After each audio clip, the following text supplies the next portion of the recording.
So I started tilling this and I realized it's not really, the tiller that I have is not really the correct machine. I'm gonna try to get through with this job. Hopefully I won't tear it to pieces. Anyway, this guard on the back of the tiller kind of shook out of place. I ended up having to take it off.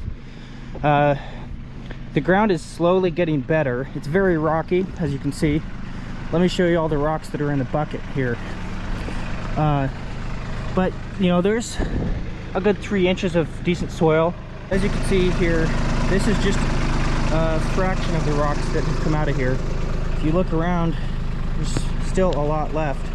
Really hope I don't tear my equipment to pieces. I really need to get a disc, or you know, set of discs for this, because the tiller, I think I'm gonna tear it to pieces doing this. I really hate to use it like this, but at this time I don't have one of those discs and I really need to get this job done, so I'm gonna just try to go as easy as I can on it.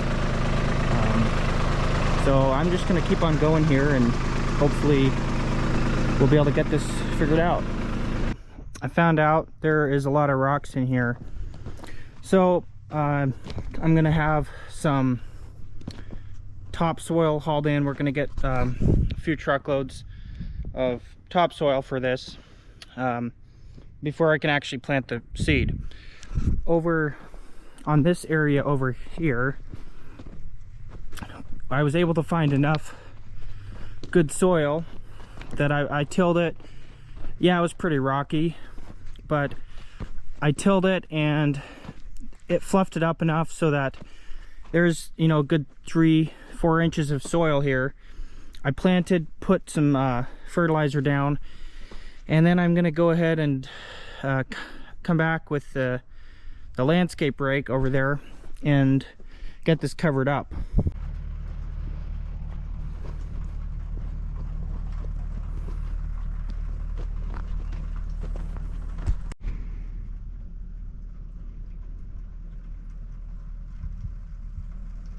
All right, good morning guys. So as usual, I ended up skipping a few steps in the video because I get so busy on these jobs, and especially if they don't go quite as I was hoping, my first goal is getting the job done, not taking time to film. So I obviously missed a lot. So what's going on here is, this is the other area. I didn't actually show this before, but the area I just showed was the lower yard.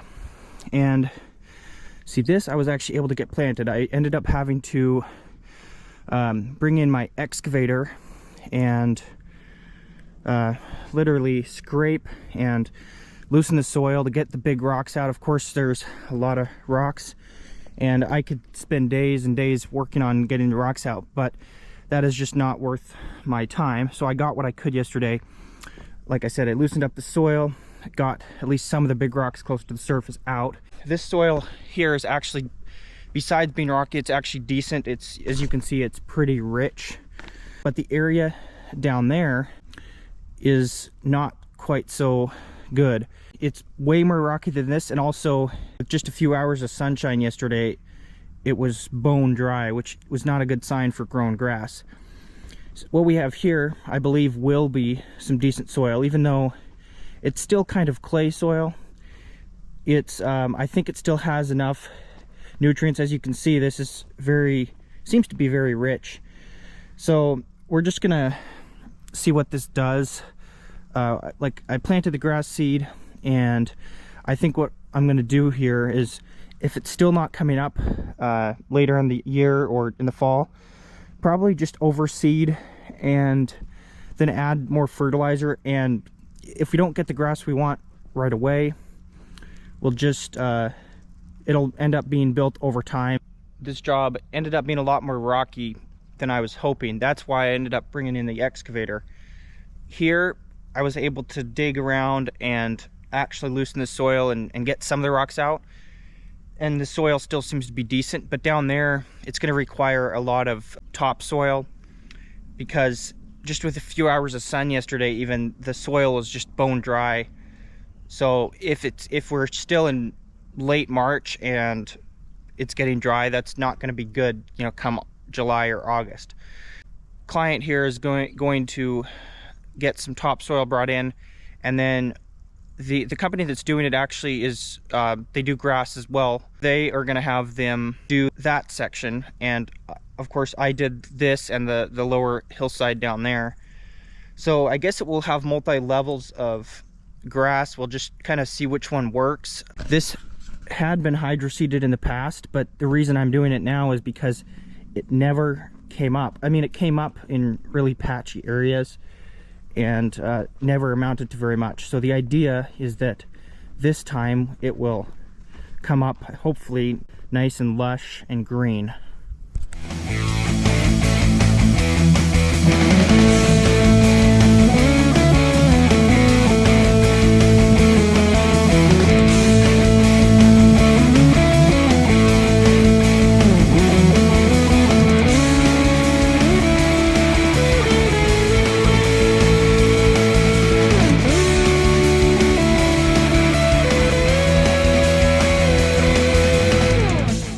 Alright guys, we are back. We are going to check in on the grass.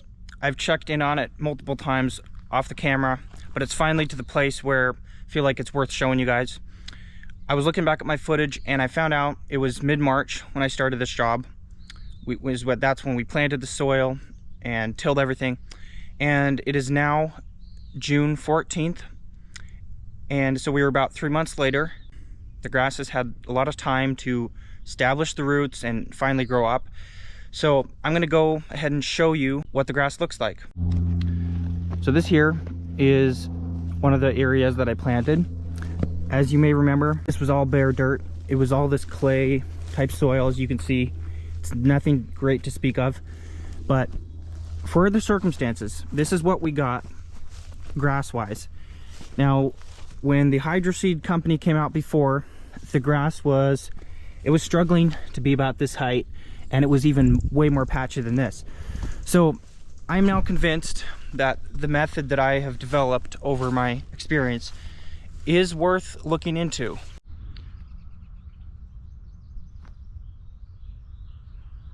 For the lower yard, they ended up hiring a grass company to spread and plant the soil. So we can really compare here this method that I use versus hydroseeding. And as you will see, there is a huge contrast between the method that I use and the method that this so-called professional grass company uses. As you can tell, everywhere I planted, though maybe in patches, it's very lush and green and very tall, which is what you want. You would rather mow the grass than have it struggling to even get tall enough where you'd have to mow it. So this right here, it is a little patchy, as I've said, but that can use some reseeding in the fall. But if you look at this, this is good waist-height grass. So I am very impressed with how this grass has done. So of all the areas I planted, this right here is probably the prime. I'm not sure what I did differently. I think the soil was slightly better here, and I also probably planted a little more seed. But if you take a look at this, I mean, this is really nice grass.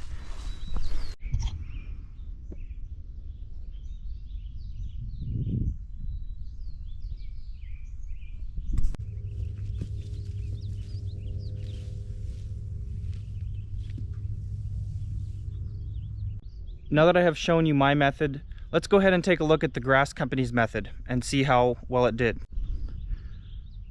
This here was planted within a week of when I planted mine.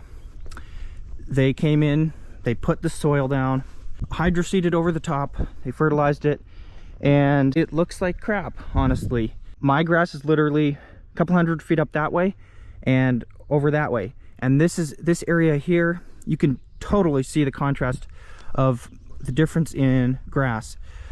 Yes, this soil was worse here, but I'm pretty confident that if it had been my method, if I had brought in the soil, you know, planted seed like I normally do, we could have gotten a better result. Because this here, at least in my opinion, this is not acceptable from a company who claims to be professionals. You know, I may be wrong for this, but I'm one that gives up my secrets, at least some of them, and I am happy to share my experience with grass with you, because we need more good grass in this world, honestly.